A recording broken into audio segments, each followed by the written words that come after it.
Bom dia, primeiro ano, tudo bem, pessoal? Vamos para a nossa aula de literatura.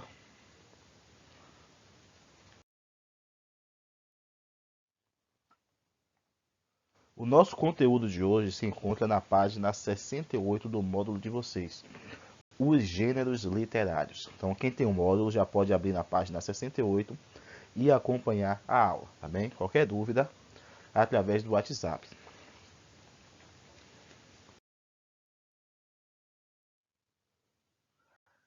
Vamos para a nossa introdução desse conteúdo. Esses conceitos que nós iremos estudar de gêneros literários foi definido bem antigamente, na verdade, por Aristóteles. Quanto ao conteúdo que um texto apresenta, as características, a temática e outros elementos, nós podemos definir o texto como pertencente ao gênero lírico, ao gênero épico e ao gênero dramático. Nessa aula de hoje, iremos entender a diferença entre cada gênero, tá bom?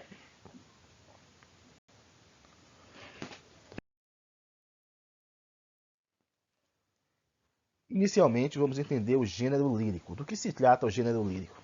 São textos em primeira pessoa. Primeira pessoa, eu, certo? Então, a primeira pessoa do singular caracteriza o texto do gênero lírico. Nós podemos identificar nesse tipo de texto um eu lírico. O que é o eu lírico? É a pessoa do poema, não é o autor do poema. É a pessoa do poema. O que isso quer dizer? Quer dizer que pode ser uma mulher, pode ser um velho, mas que a pessoa do poema, a pessoa que está no poema, pode ser diferente. Por exemplo, pode ser um velho escrevendo a poesia sobre uma criança. Então, o eu lírico, o eu do poema, é uma criança.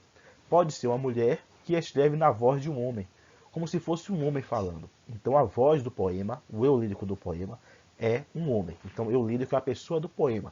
Não tem a ver com o autor, mas sim com a pessoa que parece estar falando naquela obra. Sendo assim, já vimos duas características. Precisa estar em primeira pessoa e também precisa ter um eu lírico, uma pessoa do poema.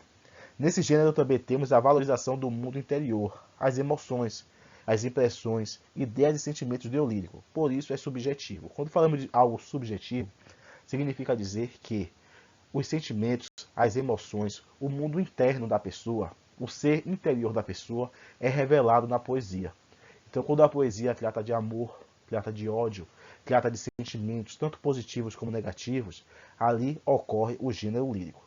Então, podemos ter um gênero, um texto em primeira pessoa e que tem outras características. Então, não quer dizer até em primeira pessoa é gênero lírico. Não. Precisa estar em primeira pessoa, precisa ter um eu lírico, precisa ocorrer a valorização do mundo interior do autor, precisa ter emoções, sentimentos, impressões, ideias naquele poema, tá bom? Vamos ver o exemplo? Adélia Prado escreveu A Invenção de um Mundo. Isso aqui é um fragmento. O que é um fragmento? Um pedaço, uma parte da poesia. Percebam que está em primeira pessoa e que ali tem emoções e sentimentos. Entre paciência e fama, quero as duas, para envelhecer vergada de motivos. Imito o andar dos velhos de cadeiras duras, e se me surpreendem, explico cheia de verdade.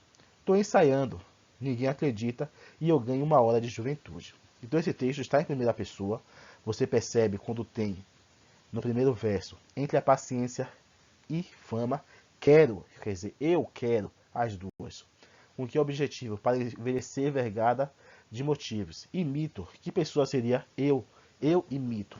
Então, um texto que está carregado de primeira pessoa e que tem as impressões pessoais, as impressões, as emoções do eu lírico, da pessoa que escreveu essa obra.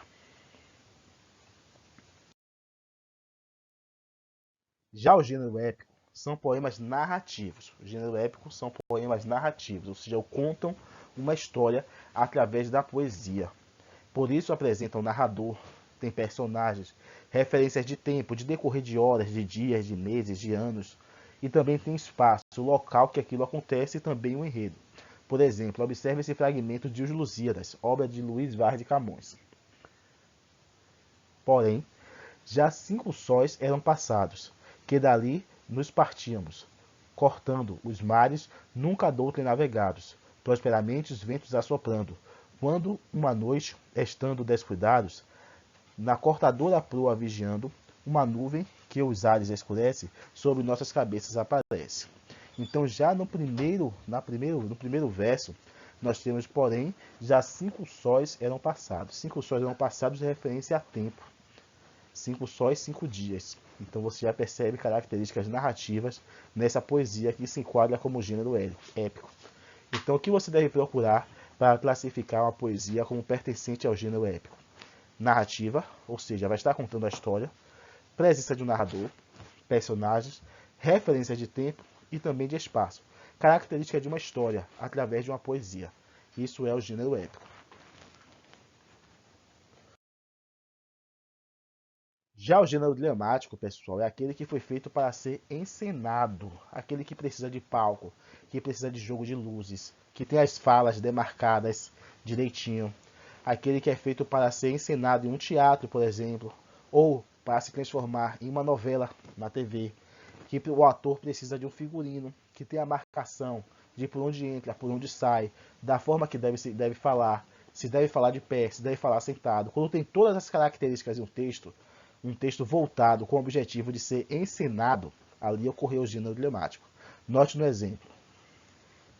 Joaquim diz, Lucília. Aí tem a observação. Sai, pausa. Lucília continua costurando. Joaquim aparece novamente e diz novamente, Lucília. E Lucília responde, sem parar de costurar, Senhor. Joaquim, venha tomar café. Lucília, agora não posso. Joaquim, o café esfria. Lucília, meu serviço está atrasado. Então, nesse fragmento de obra, você percebe a fala de cada personagem demarcada, bem como o comportamento de quando for emitir essa fala. Se deve pausar, se deve falar diretamente, se deve parar de costurar ou não. Isso é o gênero dramático. Uma obra feita com o objetivo de ser encenada.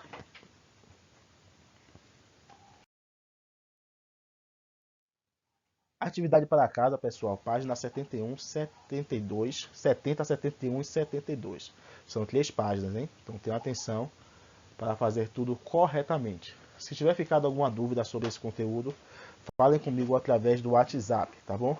Aguardo a atividade de vocês que está no site para hoje. Tchau, tchau.